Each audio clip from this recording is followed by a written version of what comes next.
ప్రశ్న రావణ్పై ఉపా case పెట్టడంపై YSR Congress party విమర్శలు చేస్తున్న నేపథ్యంలో ఈ అంశం మీద ఆంధ్రప్రదేశ్ ముఖ్యమంత్రి చంద్రబాబు నాయుడు క్లారిటీ ఇచ్చారు.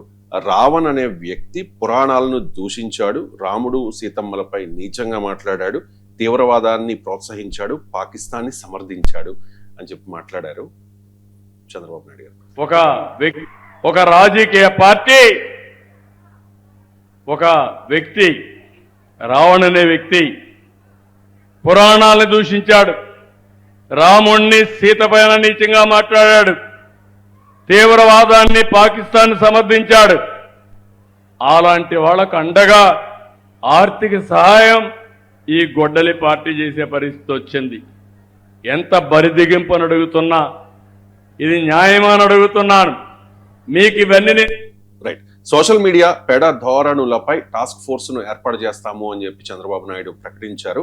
కుల మతాల మధ్య చిచ్చు పెట్టేలా పోస్టులు కొందరు పెడుతూ ఉన్నారు. సో ఆ ధోరణిని చట్టంతో కట్టడి చేస్తాం, సోషల్ మీడియా దుర్వినియోగంపై కఠిన చర్యలు తీసుకుంటాం, భావ వ్యక్తీకరణ వరకు ఓకే, కానీ దూషణలకు దిగే వారికి మాత్రమే చెక్ పెడతాము అంటూ ఉన్నారు సార్. కానీ భావ వ్యక్తీకరణ చేసినా కూడా కేసులు పెడుతూ ఉన్నారు, వారికి ఇష్టం వచ్చిన కేసులు పెట్టి ఇబ్బంది పెడుతూ ఉన్నారు అనేది వైఎస్ఆర్ కాంగ్రెస్ పార్టీ మాత్రమే కాదు, కొంతమంది చేస్తూ ఉన్న ఆరోపణ, విమర్శ. మీ కామెంట్స్. ఇప్పుడు మనం ప్రతిదాన్ని టీడీపీ వైఎస్ఆర్ కాంగ్రెస్ పార్టీ కాదు. ఈ ఉపా కేసును నిన్న వామపక్షాలు కూడా రౌండ్ టేబుల్ పెట్టి ఖండించారు. సిపిఐ రామకృష్ణ బయట చూడండి మీరు కాదంటే అసలు ఉపా కేసు పెట్టడానికైనా. So it is not an issue of one party. ఇప్పుడు ఈ ఉపా కేసు ఎవరిపైనైనా పెడతామంటుంది. నిజంగానే మీరు న్యాయంగా పెడితే అభ్యంతరం ఏంటి? ఇప్పుడు రావణ్ కేసు పక్కకు పెడదాం, అది కోర్టులో ఉంది, కోర్టు చూసుకుంటుంది. మీకు ఒక బీజేపీ అధికార ప్రతినిధి ఏబిఎన్ లైవ్ షోలో వచ్చి ఏమంటోంది, ప్రకాష్ రాజ్, తులసి చందు, ప్రొఫెసర్ నాగేశ్వర్లపై ఉపా కేసులు కూడా పెట్టాం. ఇక మీరు చెప్పండి, ఇక ఆ కేసులు మరి ఇది దుర్వినియోగమా, సద్వినియోగమా, సరైన వినియోగమా? ప్రకాష్ రాజ్, తులసి చందు, ప్రొఫెసర్ నాగేశ్వర్లపై కూడా ఉపా కేసులు పెడతాం. ఇది బీజేపీ అధికార ప్రతినిధి ఏబిఎన్ లైవ్ షోలో మాట్లాడారు. ఇది మరి వాళ్ళు ఇప్పుడు నేను అది దానికి ఇప్పుడు మీరు చెప్పండి, ఇట్లాంటి మాటలు మాట్లాడుతున్నప్పుడు ఆ కేసు దుర్వినియోగం అవుతుందని ఆ చట్టం దుర్వినియోగం అవుతుంది అనుకోవాలా, ఏమనుకోవాలి? ఇప్పుడు చంద్రబాబు నాయుడు ఏమన్నాడు, కులాల మతాల మధ్య చిచ్చు పెట్టి నాగేశ్వర్ పెట్టాడా? నా పేరు ఉపా కేసు పెడతామని ఎట్లా అంటున్నారు? నాగేశ్వర్ ఎప్పుడైనా కులాల మతాల మధ్య చిచ్చు పెట్టే ఒక్క మాట మాట్లాడాడా? పోనీ ఆమె ఏదో అన్నది బీజేపీ అది కాబట్టి దాన్ని ఇగ్నోర్ చేద్దాం. ఎందుకంటే నేను బీజేపీ రాష్ట్ర అధ్యక్షుడు మాధవ్తో కూడా మాట్లాడాను. మీ పార్టీ లైనా అంటే కాదు సార్ అన్నాడు ఆయన. పార్టీ లైన్ కాదు, ఆమె ఏదో ఫ్లోలో అని ఉంటుంది అన్నాడు కనుక నేను దాన్ని ఇష్యూ చేయను. ఎందుకంటే ఆల్రెడీ బీజేపీ అధ్యక్షుడితోనే క్లారిఫికేషన్ తీసుకున్నాను. సో అది ఏదో ఆమె ఫ్లోలో అని ఉంటుంది సార్, మీ మీద ఎందుకు పెడతాం సార్ అన్నాడు. సో అందువల్ల మీకు సింపుల్ క్వశ్చన్, నేను అడుగుతున్న క్వశ్చన్ ఏంటంటే, ఇలా చట్టాలు సద్వినియోగం చేసుకుంటే ఎవరికి అభ్యంతరం లేదు. ఇప్పుడు నా పైన పెట్టిన క్రిమినల్ కేసు ఎత్తుంది కదా, అది దేవని పెట్టారు, కులాల మధ్య చిచ్చు పెట్టారు. నేను అసలు కులం ప్రస్తావన తీయలేదు కదా. ఇప్పుడు నా పొలిటికల్ స్టేట్మెంట్ పైన మీకు విభేదాలు ఉంటే ఏ చట్టం వర్తిస్తుందో మీకు తెలియదు, ఏ చట్టం వర్తించదు. అందుకే మీరు కులాల మధ్య చిచ్చు పెట్టారు. నేను ఎక్కడ కుల ప్రస్తావన తీసినా, ఎక్కడ కుల ప్రస్తావన తీయకుండా నా మీద కేసు పెట్టారు. మీరు కూడా ప్రస్తావించారు ప్రశ్నలో, మీరు నా పేరు కూడా కేసులు పెడుతున్నారు అన్నారు కదా. నా అనుభవమే ఉంది కదా, వేరే వాళ్ళ అనుభవం అయితే నేను పక్కకు పెడతాను. నా అనుభవమే చెప్తున్నాను మీకు. నా క్రిమినల్ కులాల మధ్య చిచ్చు పెట్టి ఇప్పటికా కేసు ఉంది, విడ్రా చేసుకోలే. మరి ఎవరో తొందరపడి పెట్టారు. ప్రభుత్వం ఇంత ఘర్షణైన కేసు ప్రధానికి చంద్రబాబు నాయుడుకో పవన్ కళ్యాణ్కో తెలిసి జరగదు. ఎవరో లోకల్ ఎవరో కంప్లైంట్ ఇచ్చారు, ఆ లోకల్ పోలీస్ వాళ్ళు కేసు పెట్టారని అనుకుందామంటే ఇప్పటివరకు మరి కొట్టేయలే కదా. మరి ఇది కులాల మధ్య చిచ్చు పెట్టే కేసు పని నేను ఏం చేశాను చెప్పండి? నా జీవితంలో ఏ మత విశ్వాసాల పైన అటాక్ చేయలేదు. పైగా నేను మతాన్ని గౌరవిస్తాను, మత విశ్వాసాలను గౌరవిస్తాను. నేను సనాతన ధర్మసభలో చేసిన ప్రసంగం ముందు మీరు నిన్ననే మళ్ళీ పోస్ట్ చేశారు. 2 ఏళ్ల క్రితం పోస్ట్ చేస్తే సుమారు 4 లక్షల మంది చూశారు. నిన్న పోస్ట్ చేస్తే మళ్ళీ 50,000 దాటారు. చూడండి ఒకసారి నేను ఎంత గొప్పగా చెప్పాను హిందూ ధర్మం గురించి. నా రామాయణ మహాభారత కథలు తీసుకొని అనేక సార్లు పర్సనాలిటీలో ఇవాళ కాదు, ఈ ఇష్యూ ఇవాళ వచ్చింది. 5 ఏళ్ల కింద మాట్లాడాను, 7 ఏళ్ల కింద కూడా మాట్లాడాను కదా. పోనీ ఇవ్వాలంటే పోనీ ఏదో అవసరం కొరకు మాట్లాడుతారు అనుకుందాం. సనాతన ధర్మసభలో మాట్లాడింది ఎప్పుడు 2 ఏళ్ల క్రితం. అది ఎవరిది? హిందుత్వవాదుల సభనే కదా. నేను అక్కడికే వెళ్ళాను కదా. సో మీకు రాకా సుధాకర్ మీకు బంగారాయ శర్మ వీళ్ళందరితో కలిసి పాల్గొన్నాను కదా. సో వాళ్ళ సభలోనే పోయి మాట్లాడాను. సో నేను ఎప్పుడన్నా అన్నాను, మరి నాపైన ఎందుకు కేసులు పెడుతున్నారు?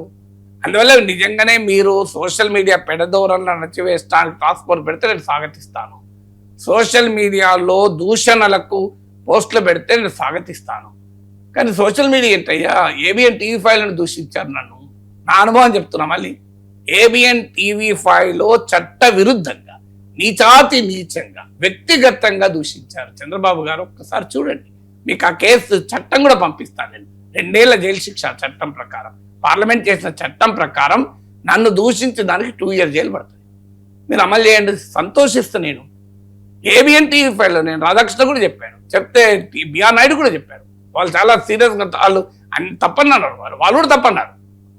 టీవీ ఫైవ్లో యాంకర్ ఆపారు, ఏబిఎన్ యాంకర్ ప్రోత్సహించారు మాట్లాడమని. సో అలా మరి మీరు సోషల్ మీడియాలో దూషించడం కాదు, టీవీలో దూషిస్తున్నారే.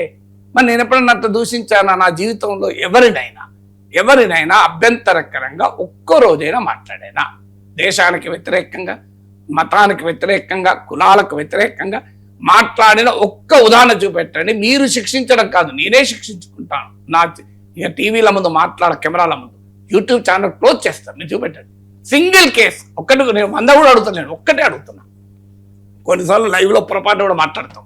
నాకు ఒక్క కేసు చూపెట్టండి, నేను యూట్యూబ్ ఛానల్ క్లోజ్ చేస్తాను. జస్ట్ నాకు వాట్సాప్ చేయండి, నేను యూట్యూబ్ ఛానల్ క్లోజ్ చేసి పడేస్తాను. రెడీనా ఈ ఛాలెంజ్కు? అందువల్ల మీరు ఖచ్చితంగా టాస్క్ ఫోర్స్ ఆహ్వానిస్తాం. కానీ మీ వాళ్ళు మాట్లాడితే, మీ వాళ్ళు దూషిస్తే, ఇప్పుడు గౌరవ ఎంపీ మాట్లాడారు ప్రకాష్ రాజ్ పైన. ఏం మాట్లాడుతున్నాడు? అన్ని రకాల దుర్మార్గమైన భాష వాడాడు. ప్రకాష్ రాజ్ ఎవరి మీద వాడాడా? మరి ఆయన మీద కేసు పెడతారా? ఈ టాస్క్ ఫోర్స్ చూసుకుంటుందా? అంటే మిమ్మల్ని ప్రశ్నించే వారిపైనే టాస్క్ ఫోర్స్. మా వాళ్ళు ఎవరైనా తిడతారు, టాస్క్ ఫోర్స్ సహకరిస్తారు వాళ్ళకు. మీరు నిజంగానే చంద్రబాబు గారు చాలా అనుభవజ్ఞుడు, నాకు చాలా గౌరవం. ఎందుకంటే 8 ఏళ్ల రాజకీయ జీవితము, సుదీర్ఘకాలపు ముఖ్యమంత్రి. భారతదేశంలో బహుశా ఇంతకాలం రాజకీయాలు ప్రభావితం చేసిన నాయకులు లేడు.